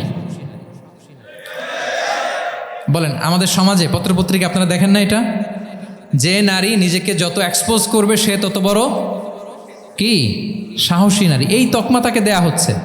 এটা টোটাল কমপ্লিট শয়তানের একটা মিশন। শয়তানের প্রথম মিশন হচ্ছে বনি আদমকে বিবস্ত্র করা। কি করা? আল্লাহ তাআলা আদম আলাইহিস সালাম, হাওয়া আলাইহিস সালামকে বলেছিলেন যে নিষিদ্ধ গাছ যেও না, খেও না। শয়তানের প্ররোচনায় খেয়ে ফেলেছিলেন, সাথে সাথে জান্নাতের পোশাক খুলে পড়েছে। তার মানে শয়তানের প্রথম মিশন হচ্ছে মানুষকে কি করা? নগ্ন করা। মানুষকে কি করা? নগ্ন করা। তাহলে আমাদের বোনদেরকে এমনভাবে তাদের সামনে উপস্থাপন করা হচ্ছে, প্ররোচিত করা হচ্ছে এবং বলা হচ্ছে নগ্নতার পথে যে বেশি হাঁটে সে নাকি তত সাহসী নারী। নাউযুবিল্লাহি মিন যালিক। তাহলে এই যে মানব জাতিকে বস্ত্রহীন করা, এটা শয়তানের একটা মিশন। তার বিপরীতে ইসলাম নারীকে সম্মান দিয়েছে, সম্মান করেছে। যে ঘরে প্রথমে কন্যা জন্মায়, খায়রুকুম মান বুখিরা বিল উনসা, সে ঘরটাকে আল্লাহ তাআলা বরকতময় করে দেয়। 2 সন্তান তো 2 জান্নাতের দরজা ওপেন। 2 কন্যা সন্তান, 3 কন্যা সন্তান তো 3টা জান্নাতের দরজা ওপেন। সুবহানাল্লাহ। স্ত্রী হয়ে যখন ঘরে যাবে, যে ব্যক্তি তার স্ত্রীর কাছে সেরা, পরিবারের কাছে সেরা, সে সবার কাছে সেরা, সে আল্লাহর কাছে সেরা। সুবহানাল্লাহ। এবং কোনো মা যদি সন্তান জন্ম দিতে যে মারা যায়, কিয়ামতের দিন আল্লাহ তাআলা ওই মাকে শহীদদের কাতারে দাঁড় করাবেন। আর যদি সেফলি সন্তান ভূমিষ্ঠ হয়, আল্লাহ বলে মায়ের পায়ের নিচে ওই সন্তানের বেহেশত। সুবহান। কিভাবে নারীর স্টেটাস, মর্যাদাকে ইসলাম বাড়িয়েছে। এবং এই যে ইসলাম যে নারীকে যে ভিআইপি হিসেবে কনসিডার করে, হ্যাঁ, ইসলামের দেয়া নারীর ড্রেস কোড নিয়ে আমাদের অনেকের কত কথা, কত ক্রিটিক। এটা কেন করে? কারণ Islam consider women as a queen. ইসলাম তো নারীকে রানী হিসেবে কনসিডার করে। কি হিসেবে বলেন? আচ্ছা বলেন, যে কুইন হবে, যে রানী হবে, তার একটা স্পেশাল ড্রেস কোড থাকবে না? তার একটা স্পেশাল প্রোটোকল থাকবে না? রানীর সাথে কি যা মনে চায় তা করা যায়, দেখা করা যায়, তার কাছে যাওয়া যায়? আল্লাহু আকবার। কারণ ইসলাম চায় নারীদের জন্য পৃথিবীটা নিরাপদ হোক। ইসলাম চায় নিজ গৃহে বা কর্মক্ষেত্রে নারীরা নিরাপদ থাক। ইসলামের যত ভ্যালিউজ আছে, যত রুলস অ্যান্ড রেগুলেশন আছে, এটা আমাদের ভালোর জন্য, মানবজাতির কল্যাণের জন্য। তাহলে এই অশ্লীলতা থেকে আমাদের যোজন যোজন দূরে থাকতে হবে। If you talk about Islamic lifestyle, আমাদেরকে শালীনতা, মডেস্টি ফিরিয়ে আনতে হবে। You have to maintain modesty. আমি যদি আরও ডিপে যাই, দেখেন এই যে প্রত্যেকের হাতে এক একটা করে পর্ন হাব হয়ে গেছে। এখন হয়েছে না? পর্নোগ্রাফির সয়লাভ, বিকৃত যৌনাচারের সয়লাভ। এখন নতুন নামে, নতুন মোড়কে, LGBTQ নামে আমাদের সমাজে নানা মোড়কে আমাদের সামনে উপস্থাপন করা হচ্ছে। শুনেছেন না এগুলো? আপনারা নাম শুনেছেন? এই যে ট্রান্সজেন্ডারিজম, নাম শুনছেন না? নিজের দেহ কাটাকাটি করে দিব্যি পুরুষ, 4 সন্তানের বাবা, এখন হঠাৎ করে বলে যে আমি মনে মনে নারী, তো সোসাইটি যেন আমাকে নারী স্বীকৃতি দেয়। বায়োলজিক্যালি দিব্যি নারী, 3 সন্তানের মা, এখন বলে যে এখন আমি মনে মনে ভাবতেছি পুরুষ, তো আমাকে পুরুষ হিসেবে তুমি কনসিডার করো। আল্লাহর দেয়া ফিতরাত, এই যে বলছি উল্টায় ফেলতেছে, এই ফিতরাতকে ধ্বংস করার সবচেয়ে জঘন্যতম এই নতুন যেটা বাজারজাত করা হচ্ছে যে আইডিওলজি, এটা হচ্ছে ট্রান্সজেন্ডারিজম। অধিকারের মোড়কে, তাও আসতেছে কিভাবে? কিসের মোড়কে বলেন তো? রাইটসের কথা বলে, যেটা একটা রাইটস। এজন্য সম্মানিত সুধীমণ্ডলী, শালীনতার কোনো বিকল্প নেই। If you want to take care of yourself, if you want to take care of your family, your society, you have to maintain modesty. কোনো বিকল্প নেই, সাবধান হইতে হবে আমাদেরকে। তাহলে 4 নম্বরে কি? শালীনতা, মডেস্টি। শালীনতা হচ্ছে ইসলামিক লাইফস্টাইলের ভূষণ। এখন পরিকল্পিতভাবে এই শালীনতার কবর রচনা করা হচ্ছে আমাদের সমাজে। আপনারা কি রাগ করতেছেন? কথা ক্লিয়ারলি বুঝতে পারতেছেন? আমি যদি রয়ে শয়ে কথা বলি তা বুঝতে পারবেন আপনারা? ক্লিয়ারলি মেসেজগুলো আমি আপনাদের সামনে পৌঁছে দিচ্ছি। তাহলে কয়টা গেল? 4টা। হালাল, প্রোডাক্টিভিটি, প্রিজার্ভিং ফিতরা অ্যান্ড ফাইনালি মডেস্টি। 4টা কাভার। 5 নম্বরে হচ্ছে ইসলামিক লাইফস্টাইল যদি আমরা মেনটেন করি, we must have to be optimistic, hopeful, আশাবাদী হইতে হবে। মুমিনের ডিকশনারিতে হতাশা নেই। আমরা হতাশ হই না, আমরা নিরাশ হই না, আমরা ভরসা রাখি এক মহান সত্তার উপর। আওয়াজ করে বলুন, তিনি কে? শয়তানের মিশন হচ্ছে আমাদেরকে হতাশ বানানো। আমি স্টেজে ওঠার আগে সম্মানিত স্যার বলতেছিলেন যে আপনি একটু আশাবাদী করবেন আমাদের নারী শিক্ষার্থীদের ব্যাপারে, আমাদের ছেলে শিক্ষার্থীদের ব্যাপারে। কয়েকটা ইস্যু স্যার বললেন যে কিছু ফ্রাস্ট্রেশন তাদের মধ্যে কাজ করে। আজকে আপনাদের ডিকশনারি থেকে ফ্রাস্ট্রেশনকে একেবারে অমিট করে দিয়ে যাব। বলেন, বিশ্বাসীদের ডিকশনারিতে হতাশা বলে কোনো শব্দ আছে? ফ্রাস্ট্রেশন আছে? কারণ শয়তানের মিশন হচ্ছে আমাদেরকে হতাশ বানানো। কি বানানো? শয়তান আমাদেরকে আশাবাদী করতে চায় না, সে চায় আমরা যেন হতাশ হই। আমি ভুল করেছি, পাপ করেছি, অন্যায় করেছি, তো শয়তান সেই পাপের সাগরে আমাকে হাবুডুবু খাওয়াতে চায়। বলে, আরে অনেক ভুল হয়ে গেছে, অনেক দূর তুই চলে এসেছিস, আর আল্লাহ তোকে ক্ষমা করবে না, থাক এখানেই থাক, করতে থাক। এরকম শয়তান টেম্পটেশন দেয়, প্রভোকেশন করে। কিন্তু শয়তান জানে না যে আল্লাহর রহমতের দরিয়া কত বড়। শয়তানের মিশন হচ্ছে আমাদেরকে হতাশ বানানো, আর আল্লাহর বাণী আমাদের হৃদয়ে আশা জাগায়, আশাবাদী করে তোলে। আল্লাহর এই কিতাবের, কোরআনের প্রতিটি আয়াতে পরতে পরতে পাবেন আপনি মোটিভেশন, ইন্সপিরেশন। আল্লাহু আকবার। লা তাহজান ইন্নাল্লাহা মা'ানা। মনকে তুমি বুঝিয়ে বলো, আল্লাহ আছেন আমার সাথে। জাহাঙ্গীরনগর বিশ্ববিদ্যালয়ের আমার সুপ্রিয় শিক্ষার্থী বন্ধুরা, এই বাক্যটি নিজের জীবনের জন্য, নিজের জীবনের সাথে সেট করে নেন। মনকে তুমি বুঝিয়ে বলো, আল্লাহ আছেন আমার সাথে। বিপদে আপদে, আমাদের লাইফে আপস অ্যান্ড ডাউনস থাকে, সব মুহূর্তে আমরা এই কথাটা খেয়াল করব যে কেউ যদি আমাকে হেল্প করার জন্য নাও থাকে, এক মহান সত্তা আছে। তিনি কে? আল্লাহ রাসূল সাল্লাল্লাহু আলাইহি ওয়াসাল্লাম, আবু বকর রাদিয়াল্লাহু তাআলা আনহু গারে সাউরে হিজরতের রাতে লুকিয়ে আছেন। কুরাইশরা খুঁজতেছে, আবু বকর রাদিয়াল্লাহু তাআলা আনহু তটস্থ, না জানি ধরা পড়ে যাই। তিনি বলছেন, কুরাইশরা আমাদের এত পাশ দিয়ে যাচ্ছে, একটু মাথা নিচু করলে দেখে ফেলবে আমাদের। রাসূল সাল্লাল্লাহু আলাইহি ওয়াসাল্লাম বললেন যে ভয় পেও না। আবু বকর, তুমি কি ভেবেছো আমরা এখানে গুহাতে 2 জন? না না, এই গুহায় আমরা 2 জন নই, আমাদের সাথে একজন মহান সত্তা আছে। তিনি কে? আমরা 3 জন এখানে। লা তাহজান ইন্নাল্লাহা মা'ানা। ভয় পেও না, হতাশ হয়েও না, নিশ্চয় আল্লাহ আমাদের সাথে আছেন। আল্লাহ তাআলা সরাসরি কথাটাকে কোরআনে কোট করেছেন যে লা তাহজান ইন্নাল্লাহা মা'ানা। তাহলে সুপ্রিয় বন্ধুরা, এই বাক্যটা আমাদের খেয়াল রাখতে হবে যাদের মধ্যে ফ্রাস্ট্রেশন কাজ করে, যে মনকে তুমি বুঝিয়ে বলো, কে আছেন আমার সাথে? আল্লাহ আছেন আমার সাথে। এরকম কোরআনের পরতে পরতে অনেক আয়াত পাবেন। লা তাইয়াসু মির রাউহিল্লাহ ইন্নাহু লা ইয়াইয়াসু মির রাউহিল্লাহি ইল্লাল কওমুল কাফিরুন। আল্লাহর রহম থেকে নিরাশ হয়ো না। কাফিররা ছাড়া কেউ আল্লাহর রহম থেকে নিরাশ হয়? আপনি আমাদের জীবনে কত ভুল করেছি, কত অন্যায় করেছি, কতটাই বা পাপ করেছি। মনে রাখবেন, আমাদের পাপ যত বড় হোক, আল্লাহর রহমতের দরিয়া তার চাইতেও বড়।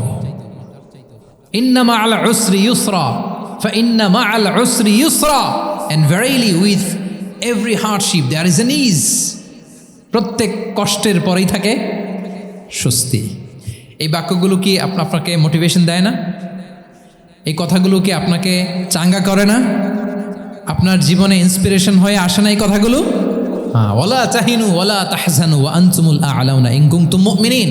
চিন্তা করো না, হতাশ হয়ো না, তোমাদেরই বিজয় হবে যদি তোমরা মুমিন হও। আল্লাহু আকবার। তাহলে আপস অ্যান্ড ডাউনস থাকবে, এবং মুমিন জীবনে তো হতাশা থাকবেই না। কারণ আমার জীবনে যদি কোনো কষ্টের ঘটনা ঘটে, এটার জন্য আমি রিওয়ার্ড পাবো, আমি যদি অসুস্থ হই, আমার প্রত্যেক অসুস্থতার কারণে আমার পাপ মোচন হয়। সুবহানাল্লাহ পড়েন। আপনার জ্বর হয়েছে, এই জ্বরের কারণে আল্লাহ আপনার গুনাহ মাফ করবেন। আপনি ব্যথা পেয়েছেন, অসুস্থ হয়েছেন, আল্লাহ তাআলা গুনাহ মাফ করে দিবে। তাহলে হতাশার কোনো সুযোগ আছে বলেন?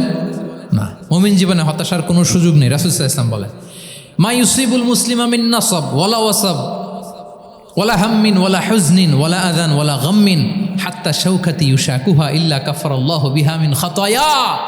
মুমিন জীবনে যত ব্যথা, কষ্ট, দুঃখ, এমনকি ফল পাড়তে যে গাছের কাটার খোঁচা যদি খান, রাসূল সাল্লাল্লাহু আলাইহি ওয়াসাল্লাম বলেন ওই খোঁচার ব্যথার কারণে আল্লাহ তোমার গুনাহ মাফ করে দেয়। কেউ অসুস্থ হয়ে রাসূল সাল্লাল্লাহু আলাইহি ওয়াসাল্লামের কাছে আসলে রাসূল সাল্লাল্লাহু আলাইহি ওয়াসাল্লাম কি বলতেন জানেন? কেউ জানেন? লা বাস আলাইক তুহুরুন ইনশাআল্লাহ। তিনি বলতেন, আরে don't worry about it, it will cleanse up your scenes. ভয় পেও না, আরে এই অসুস্থতা, এটার কারণে আল্লাহ তোমার গুনাহ মাফ করে দিবে। সুবহানাল্লাহ। তাহলে অসুস্থ ব্যক্তি আর উজ্জীবিত হতো না? রাসূল সাল্লাল্লাহু আলাইহি ওয়াসাল্লাম অসুস্থ ব্যক্তিকে দেখলেই মাথায় হাত বুলিয়ে দিতেন, দোয়া করতেন, আল্লাহুম্মা রাব্বান নাস আযহিবিল বাস ইশফি আনতা শাফি, দোয়া করে দিতেন। আর বলতেন, আরে ভয় পেও না, এই অসুস্থতা তোমার গুনাহ মাফ করে দিচ্ছে। তাহলে অসুস্থতার মধ্যেও তারা উজ্জীবিত হতো। আমরা মানুষকে আশাবাদী করব, ভয় দেখাবো না। অসুস্থ মানুষকে ভিজিট করতে গেলে আপনারা কি করেন? ভয় দেখান নাকি?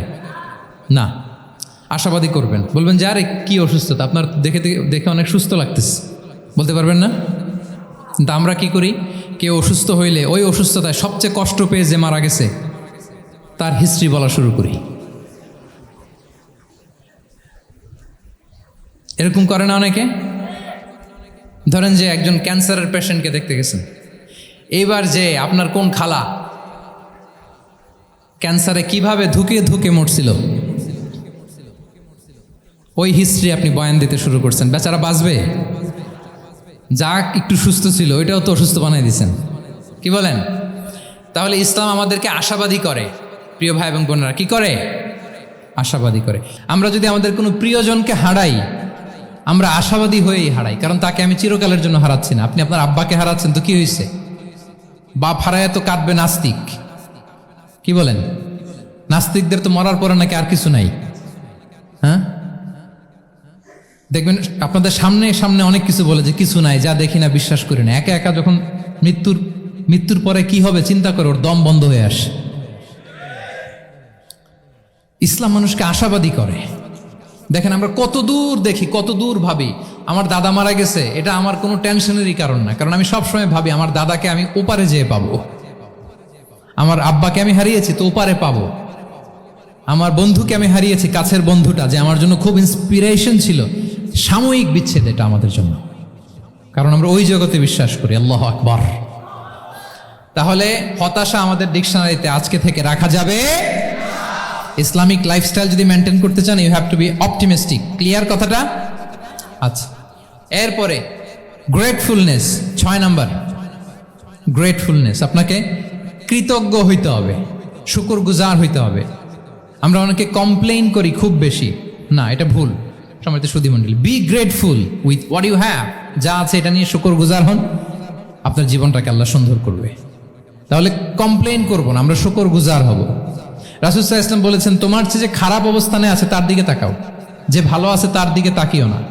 হ্যাঁ, যে ভালো আছে তার মতো আপনি হওয়ার চেষ্টা করবেন। আপনার গোল থাকবে। I am not talking about the goals and plans. Your plan and goal should be bigger and bigger. But আপনি ও খুব ধনী, ও খুব ভালো আছে, এটা দেখে কষ্ট পাবেন না, কারণ আপনি খেয়াল করেন যে আপনার চেয়ে অনেক খারাপ অবস্থানে আছে অনেকে। ওর দিকে তাকালে দেখবেন যে আপনার আর খারাপ লাগতেছে না। শেখ সাদি রাহিমাহুল্লাহ, বিখ্যাত কবি, নাম শুনেছেন না? ওনার একবার পায়ে দেওয়ার মতো জুতা ছিল না। কি ছিল না? সবাই বলুন, কি ছিল না? জুতা।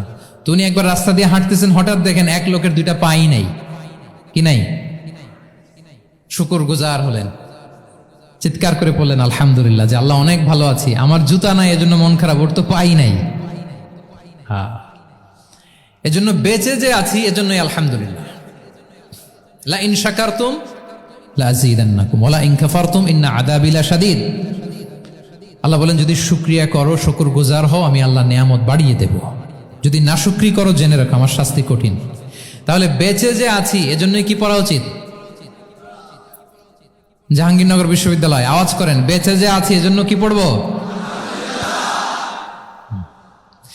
আপনি যে অবস্থানে থেকে খুশি না, ভাল লাগে না আপনার, যে হায় রে আমি তো লুজার, আমার কিচ্ছু নাই, আপনার এই অবস্থানে পৌঁছাটা অনেকের জন্য স্বপ্ন।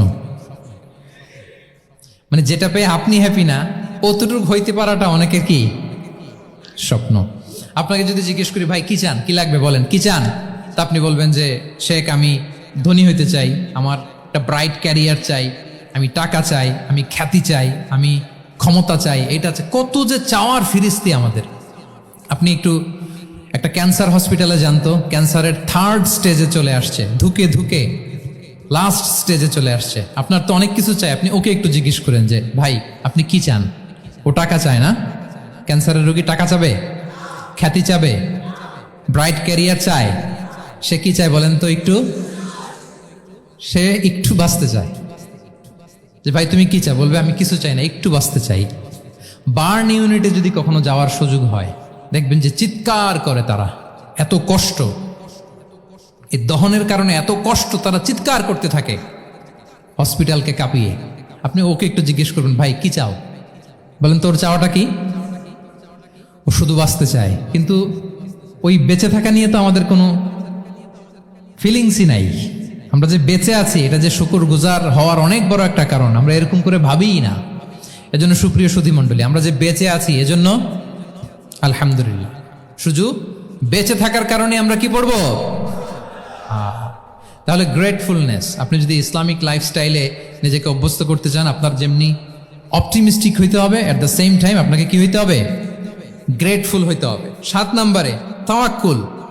Put you trust on Allah because only He can help you, only He can protect you. And when you put your trust on Allah, you are in a divine shield. আপনি যখন আল্লাহর উপর নিজেকে ন্যস্ত করেন, আপনি একটা ডিভাইন, একটা প্রোটেকশনের ভেতরে থাকেন। বিশ্বাসীরা কি করে? আল্লাহর উপর ভরসা করে। কি করে? কার উপর? তদবিরের উপর, লবিংয়ের উপর, মামা চাচা। তাহলে আল্লাহর উপর ভরসা হবে। কার উপর? ফাইদা আযামতা ফাতাওয়াক্কাল আলাল্লাহ, আল্লাহর উপর ভরসা করব। এমনকি ঘর থেকে বের হওয়ার সময় রাসূল সাল্লাল্লাহু আলাইহি ওয়াসাল্লাম আমাদেরকে বলেছেন আল্লাহর উপর তাওয়াক্কুল করো। আমরা কি দোয়া পড়ি বলেন তো ঘর থেকে বের হয়ে? বিসমিল্লাহি তাওয়াক্কালতু আলাল্লাহ। এই তাওয়াক্কুল নিয়ে আমাদের অনেক মিসকনসেপশন আছে। আমাদের মধ্যে একটা প্রবণতা আছে, অনেকে বলে যে যা হবে হবে, আল্লাহ ভরসা। বলে যে যা হবে হবে, কি ভরসা? কথা বলতে হবে তো আমার সাথে। আপনারা কি বোরিং হচ্ছেন? ওরে আল্লাহ, অনেক রাত হয়ে গেছে, তো শেষ করে দেই তাহলে। আর কয়েক মিনিটের মধ্যে শেষ করবো ইনশাআল্লাহ। তাহলে অনেকের মধ্যে একটা প্রবণতা আছে, তারা বলে যে যা হয়েছে হয়েছে, কি ভরসা? যা করে আল্লাহ, আল্লাহ ভরসা। এটা it's not the concept of তাওয়াক্কুল। এটা তাওয়াক্কুল নয়। ইসলামে তাওয়াক্কুল is always at the second step. The first step is your effort. প্রথমে আপনি চেষ্টা করবেন, এরপরে আপনি আল্লাহর উপর তাওয়াক্কুল করুন। কিছু না করে যদি বলেন আমি আল্লাহ ভরসা, এটা আল্লাহ ভরসা হয়েছে? এটা আপনার মন গড়া একটা কথা হয়েছে, কিন্তু এটা তাওয়াক্কুল হয়? আমাদের অনেকে অলসতা, অকর্মণ্যতা, অপারগতা, হীনমন্যতা, এগুলোর তাওয়াক্কুল বানায় ফেলেছে। হাত গুটায় বসে থাকবে, কাজ করবে না, অলস, আর বলে কি আল্লাহ ভরসা। রিজিকের মালিক আল্লাহ, কিছু করবে না আর বলে আল্লাহ ভরসা। প্রিয় ভাইরা, রাসূল সাল্লাল্লাহু আলাইহি ওয়াসাল্লাম তিনি অলসতা, অকর্মণ্যতা, হীনমন্যতা, কাপুরুষতা, ভীরুতা, এগুলো থেকে আল্লাহর কাছে পানাহ চেয়েছেন। নিজের সাধ্যের সবটুকুন তিনি করেছেন, তারপরে আল্লাহ ভরসা করেছেন। এবং পাখিকে ইসলামে তাওয়াক্কুলের মডেল বানানো হয়েছে। রাসূল সাল্লাল্লাহু আলাইহি ওয়াসাল্লাম বলেন, লাউ আন্নাকুম তাতাওয়াক্কালুনা আলাল্লাহি হাক্কা তাওয়াক্কুলিহি লা রাযাকাকুম কামা ইয়ারযুকুত তুয়ুর তাগদু খিমাসান ওয়া তারুহু বিতানান। মানে তোমরা যদি পাখির মতো তাওয়াক্কুল করো, তাহলে পাখিকে আল্লাহ যেমন রিজিক দেয় তোমাদেরকেও রিজিক দিবে। পাখি কি করে বলেন তো? প্রতিদিন সকালবেলায় ওর ঘরের ভিতরে বসে বলে যে আল্লাহ ভরসা। বলে? বরঞ্চ কি করে সে? সকাল সকাল কিচির মিচির রবে, দিক দিগন্ত মাতিয়ে সে বের হয়ে যায়, সারাদিন ঘুরতে থাকে। তাহলে খালি পেটে সকালবেলায় পাখিগুলো বের হয়ে যায়, আকাশে বাতাসে ছুটে বেড়ায়, আর বিকেল বেলায় ওদর পূর্তি করে প্রতিটা পাখিকে তার নিড়ে ফিরিয়ে দেয় কে? আপনারা তো বোঝা অনেক সহজ। এটা তো নাকি একেবারে আপনাদের জাহাঙ্গীরনগর, এটা তো নাকি পাখিদের অভয়ারণ্য শুনলাম আমি। কখনো আসা হয়নি আমার, দিনের বেলা আসা দরকার ছিল, তাহলে আপনাদের ক্যাম্পাস বিউটি আমি দেখতে পেতাম। তো পাখি কিন্তু বসে থাকে না, সকালে কি করে, খালি পেটে পাখিগুলো বেরিয়ে যায়, ওরা ওদের রোল প্লে করে, চেষ্টা করে, এরপরে বিকেলবেলা ওদর পূর্তি করে তাদেরকে নিড়ে ফিরিয়ে দেয় কে? তাহলে পাখিকে তাওয়াক্কুলের মডেল বানানো হয়েছে। আপনি হাত গুটিয়ে বসে থেকে বললেন আল্লাহ ভরসা, এটা হয়েছে না। আপনি আপনার সর্বোচ্চটুকুন চেষ্টা করবেন, সব করার পরে এরপরে আপনি বলবেন আল্লাহ ভরসা। তাহলে তাওয়াক্কুল হলো প্রথমে যে কোনো জিনিস অ্যাচিভ করার জন্য পরিকল্পনা করা, তারপর সে পরিকল্পনা বাস্তবায়নের উপায় বের করা, তারপর বিভিন্ন উপায় উপকরণের সাহায্য নিয়ে সেটা অ্যাচিভ করার জন্য প্রাণান্তকর প্রচেষ্টা চালিয়ে যাওয়া, অবশেষে ফলাফলের জন্য কার উপর নির্ভর করা। দিস ইজ কল্ড তাওয়াক্কুল। এখন আমি কিছুই করলাম না, বললাম যে যা করে আল্লাহ, তাওয়াক্কুল হয়েছে তো না? আমাদের সমাজে দুইটা ধারণা, কেউ কেউ বলে আরে আমি তো সব করব, তাওয়াক্কুলের দরকার কি? Absolutely wrong. আবার অনেকে মনে করে আল্লাহই সব করে দিবে, এটাও in between this two extreme lines, এই দুইটার মাঝখানে হচ্ছে তাওয়াক্কুল। তাহলে তাওয়াক্কুলের মেকানিজম হচ্ছে আমার সাধ্যের সবটুকুন আমি করব, তারপরে আল্লাহ সাহায্য আসবে, সেজন্য আমি তাওয়াক্কুল করব। আপনারা মুসা আলাইহিস সালামের ঘটনা জানেন, উনি যখন বনি ইসরায়েলকে নিয়ে লোহিত সাগরের সামনে আসলেন, ফেরাউন তার সৈন্য নিয়ে ধাওয়া করলো, আল্লাহ তাআলার সাথে সাথে কি রাস্তা বানাই দিলেন নাকি? সাগরের মাঝখানে না, আল্লাহ বললেন আনিদ্রিব বিআসাকাল বাহর, লাঠি দিয়ে একটা বাড়ি মারো সাগরে। মুসা আলাইহিস সালাম বাড়ি না মারলে তো আল্লাহ রাস্তা বানাতে পারতেন না, না পারতেন না? পারতেন, কিন্তু এটা তাওয়াক্কুলের মেকানিজম নয়। ওনাকে বলেছেন বাড়ি মারো, উনি লাঠি দিয়ে বাড়ি মারলেন, বিশাল রাস্তা হয়ে গেল। মারিয়াম একটু কষ্ট করে উঁচু হয়ে পাশে একটা খেজুর গাছ আছে, ওটা ডাল ধরে টান দাও, টসটসে পাকা খেজুর পড়বে নিচে, ওইটা খাও। উনি টান না দিলে আল্লাহ এমনি অটোমেটিক্যালি পাঠাতে পারতেন না খেজুর? আল্লাহ পাঠাননি। তাহলে এই পৃথিবীর সিস্টেম হচ্ছে আপনাকে কষ্ট করতে হবে, আপনার রোলটা আপনাকে প্লে করতে হবে। ইসলামের তাওয়াক্কুল is always at the second step, the first step is your effort. আপনাকে চেষ্টা করতে হবে, তারপরে আপনি তাওয়াক্কুল করবেন, তাহলে এটা প্রপার তাওয়াক্কুল হবে। তাহলে এখন থেকে হাত গুটিয়ে বসে থেকে আল্লাহ ভরসা বলবেন? বলবেন? আমরা এটা ভুল করে ফেলি, রাসূল সাল্লাল্লাহু আলাইহি ওয়াসাল্লাম, ওনার কাছে আল্লাহ সাহায্য আসতো, জিবরিল আলাইহিস সালামও আসতো, তারপরেও কখনো তিনি নিজের ভাগ্য আল্লাহর হাতে ছেড়ে দিতেন না। আমাদের মতো যা করে আল্লাহ ভরসা বলে কখনো নিজের ভাগ্য আল্লাহর হাতে ছেড়ে দিতেন, বরং নিজের সাধ্যের সবটুকুন দিয়ে তিনি চেষ্টা করতেন, তারপর তিনি ভরসা করতেন কার উপর? আপনি হিজরতের ঘটনাটা দেখেন, আল্লাহ যেদিন বললেন যে আজ রাতেই তুমি আর আবু বকর হিজরত করো, রাসূল সাল্লাল্লাহু আলাইহি ওয়াসাল্লাম ওই দিন দুপুরবেলা আবু বকর রাদিয়াল্লাহু তাআলা আনহুর ঘরে গেলেন। তিনি কখনো দুপুরবেলা বেরোন না, তিনি কখনো মাস্ক পরে বেরোতেন না। সেদিন তিনি মাস্ক পরে বেরোলেন, খারাজা মুতাকান্নিয়ান, মুখ ঢেকে বেরোলেন। আবু বকর রাদিয়াল্লাহু তাআলা আনহুর ঘরে যেয়ে বলেন, আবু বকর আখরিজ মান ফিল বাইত, ঘরে যারা আছে বের করে দাও, প্রাইভেট আলাপ আছে। আবু বকর রাদিয়াল্লাহু তাআলা আনহু বললেন, ইয়া রাসূলুল্লাহ, আসমা আর আয়েশা, একজন তো আপনার পরিবার আর একজন তার বোন, আমরাই তো, বলেন। রাসূল সাল্লাল্লাহু আলাইহি ওয়াসাল্লাম আশ্বস্ত হলেন, বললেন যে আজ রাতেই আমরা হিজরত করব, আজ রাতেই। মক্কা থেকে মদিনা হচ্ছে উত্তর দিকে, কোন দিকে? আপার নর্থ। তিনি মক্কা থেকে মদিনায় হিজরত করবেন উত্তরে, কিন্তু তিনি বের হলেন দক্ষিণ দিক দিয়ে, শত্রুর চোখে ধুলি দেওয়ার জন্য। দেখেন, দিনের বেলা বেরোলেন না, রাতে বেরোলেন। দেখেন, একটার পর একটা প্রিকশন। দুপুরে বেরোলেন, চেহারা ঢেকে বেরোলেন, প্রাইভেসি মেনটেন করলেন। ডেস্টিনেশন এদিকে, বের হলেন এই দিক দিয়ে, সবার চোখের অন্তরালে তিনি বের হলেন। এবং তিনি আবু বকর রাদিয়াল্লাহু তাআলা আনহুকে বললেন, সবাই যেই পথে মদিনা যায় আমরা কিন্তু ওই পথে যাব না, ক্যারাভানগুলো যেই পথে যায় ওই পথে না, সাওয়াহিলি একটা আনইউজুয়াল রুট ধরে আমরা যাব, সাগরের পার ঘেঁষে ঘেঁষে, যাতে ওরা বুঝতে না পারে। এই জন্য আবু বকর রাদিয়াল্লাহু তাআলা আনহু একজনকে ভাড়া করলেন, আব্দুল্লাহ ইবনে উরাইকেত নামে, যে আনইউজুয়াল রাউটটা চিনে, যে সাগরের পাশ ঘেঁষে চলে যাওয়া পথ দিয়ে মক্কা থেকে রাসূল সাল্লাল্লাহু আলাইহি ওয়াসাল্লামকে মদিনায় পৌঁছায় দেবে। 2টা উট তিনি 2 মাস ধরে এটাকে নার্চারিং করে রাখলেন। 3 দিন আবু বকর রাদিয়াল্লাহু তাআলা আনহু এবং রাসূল সাল্লাল্লাহু আলাইহি ওয়াসাল্লাম গারে সাউরে অবস্থান করলেন 3 দিন, যাতে করে বুঝতে পারেন যে মক্কায় তাদের ব্যাপারে কি বলা হয়। এবং আবু বকর রাদিয়াল্লাহু তাআলা আনহুর ছোট্ট ছেলে আব্দুল্লাহকে অ্যাসাইন করা হলো যে, আব্দুল্লাহ, তুমি তো ছোট মানুষ, তুমি প্রতিদিন মক্কার বাজারে যেয়ে শুনবা যে আমাদের ব্যাপারে কুরাইশরা কি বলে। নিশ্চয়ই তারা তন্ন তন্ন হয়ে আমাদেরকে খুঁজবে, না পেয়ে ওরা কি কি পলিসি নেয় এটা এসে আমাদেরকে জানাবা। সুবহানাল্লাহ। ছোট্ট আব্দুল্লাহ মক্কার বাজারে কে কি বলে শুনে গোয়েন্দার মতো করে, স্পাইয়ের মতো করে সে তথ্যগুলো নিয়ে, খাবার নিয়ে গারে সাউরে প্রতিদিন ইনফরমেশন পাস করে আসতো, আবার খাবার দিয়ে আসতো। আচ্ছা বলেন তো, এই ছোট্ট আব্দুল্লাহ যেই পথে যায়, মরুভূমির উপরে তার ফুটপ্রিন্ট আছে না? আব্দুল্লাহর ফুটপ্রিন্ট।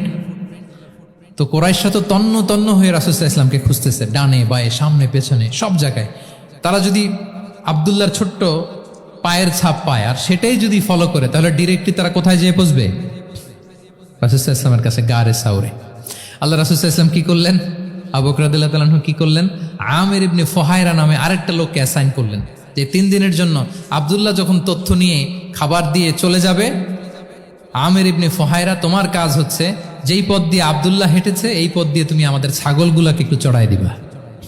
তাহলে ওখানে ওই বাচ্চার আর ফুটপ্রিন্ট থাকবে না, ওই ছাগলগুলোর পায়ের ছাপ থাকবে। অনেক লম্বা ঘটনা, এরকম একটার পর একটা প্রিকশন আল্লাহ রাসূল সাল্লাল্লাহু আলাইহি ওয়াসাল্লাম এবং আবু বকর রাদিয়াল্লাহু তাআলা আনহু ওনারা নিয়ে তারপরে হিজরতের পথে রওনা হয়েছেন। এবং যখন রওনা হয়েছেন, রাসূল সাল্লাল্লাহু আলাইহি ওয়াসাল্লাম ডানে বায়ে তাকান না, তিনি কোরআন তেলাওয়াত করছিলেন। He was reciting the Quran. কারণ now he is in the state of তাওয়াক্কুল, এখন তিনি তাওয়াক্কুল করতেছেন।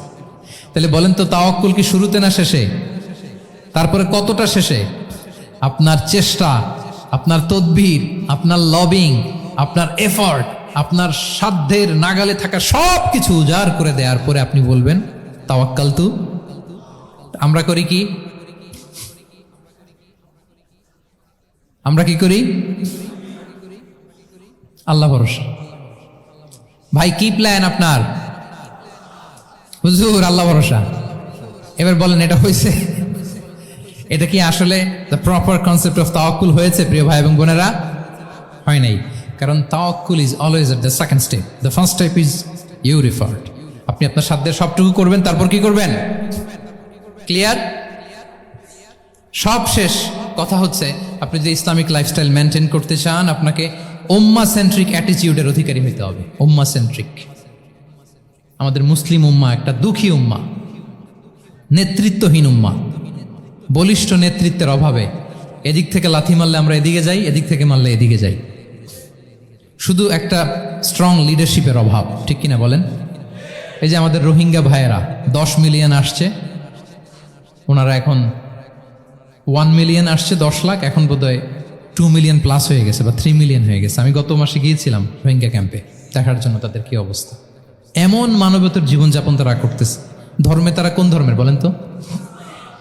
আমাদের ভাই, আমাদের বোনেরা, তাদের কোনো সলিউশন নাই। কাশ্মীরের ভাই বোনদের কি অবস্থা দেখেন তো।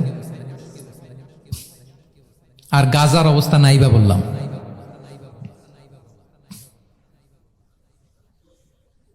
পাখির মতো গুলি করে মারা হয়েছে, মসজিদ ধ্বংস করা হয়েছে, এমনকি খ্রিস্টানদের গির্জা ধ্বংস করা হয়েছে। একটা লিডারশিপের, একটা স্ট্রং লিডারশিপের অভাবে আজকে আমাদের এই অবস্থা।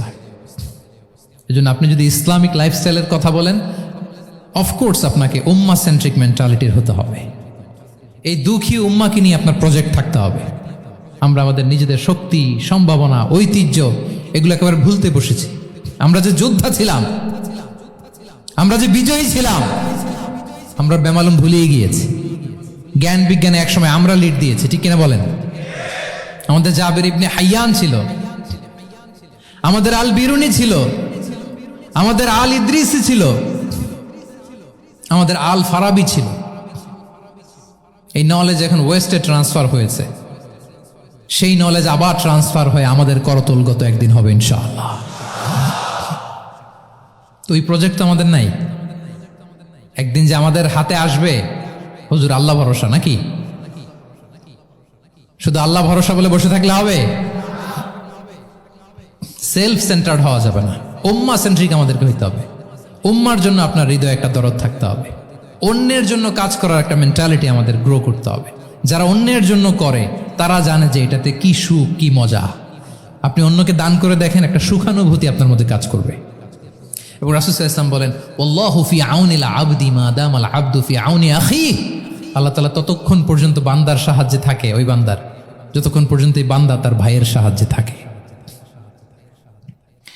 এজন্য আমাদের প্রতিটি কাজে পদক্ষেপে আমাদের নির্যাতিত ভাইয়েরা যেন তারা আমাদের চিন্তায় থাকে, তারা যেন আমাদের দোয়ায় থাকে, আমাদের সহযোগিতায় থাকে, এবং উম্মার জাগরণে যেন নিবেদিত হয় আমাদের সকল এফোর্ট, সকল প্রজেক্ট, সকল প্রচেষ্টা।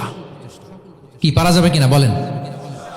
উম্মার জন্য এরকম স্যাক্রিফাইসিং মেন্টালিটি আমাদের থাকার দরকার আছে না নাই বলেন? তাহলে উম্মা সেন্ট্রিক মেন্টালিটি আমাদের করতে হবে সম্মানিত সুধী মণ্ডলী। তাহলে ইসলামিক লাইফস্টাইল নিয়ে যদি আমরা কথা বলি, আমাদের উম্মা সেন্ট্রিক হওয়ার কোনো বিকল্প নাই। আমি যদি পুরো আলোচনার সামারি করি তাহলে বলতে হবে, শুরুতে আমি যেটা বলেছিলাম যে এখানে পিক অ্যান্ড চুজ করে ইসলামিক লাইফস্টাইল অ্যাডাপ্ট করার আমাদের কোনো সুযোগ মনে আছে? যে কথা দিয়ে শুরু করেছিলাম, পিক অ্যান্ড চুজ করা যাবে মন মতো না, পুরোটাই মানতে হবে। এবং 8টা মোস্ট লাইকলি 8টা core values of Islamic lifestyle আমি আপনাদের সাথে শেয়ার করেছি। একটু যদি রিকল করি, 1 নম্বরে কি বলেছিলাম বলেন তো? হালাল, হালাল মেনটেন করতে হবে, হারামের সাথে আমাদের কোনো সম্পর্ক। 2 নম্বরে প্রোডাক্টিভিটি। 3 নম্বরে ফিতরা বেসড লাইফস্টাইল হতে হবে। 4 নম্বরে মডেস্টি। 5 নম্বরে হতাশ হওয়া যাবে না, মনকে তুমি বুঝিয়ে বলো আল্লাহ আছেন আমার সাথে, অপটিমিজম। তারপরে আল্লাহর উপর ভরসা করা, গ্রেটফুলনেস। 7 নম্বরে কোনো কিছু না করে, হ্যাঁ, সব কিছু করার পরে, মাশাআল্লাহ, অ্যাবসলিউটলি রাইট আনসার। সব কিছু আমার সাধ্যের সবটুকুন করার পরে কি করব? কার উপর তাওয়াক্কুল করব, এবং আমরা উম্মাহ সেন্ট্রিক চিন্তা লালন করব, উম্মাহ কেন্দ্রিক। পারা যাবে তো? এই কোর ভ্যালিউজগুলো যদি আপনি মেনটেন করেন, this would be the Islamic lifestyle. সম্মানিত সুধী, ইসলাম আমাদেরকে যে লাইফস্টাইল প্রেসক্রাইব করেছে, সেই প্রেসক্রাইব লাইফস্টাইলই আমাদেরকে সাবস্ক্রাইব করতে হবে। এর বাইরে মুসলিমের কোনো লাইফস্টাইল থাকতে পারে? এর বাইরে অন্য কোনো লাইফস্টাইল আল্লাহর কাছে গ্রহণযোগ্য হতে পারে? আল্লাহ তাআলা আমাদের সবাইকে কথাগুলো বোঝার ও আমল করার তৌফিক দান করুন। সম্মানিত সুধী মণ্ডলী, আমি আবারও পাঠশালাকে শুকরিয়া জানাই, বিশ্ববিদ্যালয় কর্তৃপক্ষকে শুকরিয়া জানাই, এবং দীর্ঘ 1 ঘন্টারও বেশি সময় ধরে আপনারা যারা এই লম্বা আধুনিক যুগে ইসলামিক লাইফস্টাইল শিরোনামের এই সেমিনারে অংশগ্রহণ করলেন, আপনাদের সবাইকে আবারও প্রাণ ঢালার শুভেচ্ছা এবং অভিনন্দন জানিয়ে আমার আলোচনা এখানেই আমি শেষ করছি। হাদা মা ইনদি ওয়াল ইলমু ইনদাল্লাহি আলাইহি তাওয়াক্কালতু ওয়া ইলাইহি উনীব। ওয়াসসালামু আলাইকুম ওয়া রাহমাতুল্লাহি ওয়া বারাকাতুহু।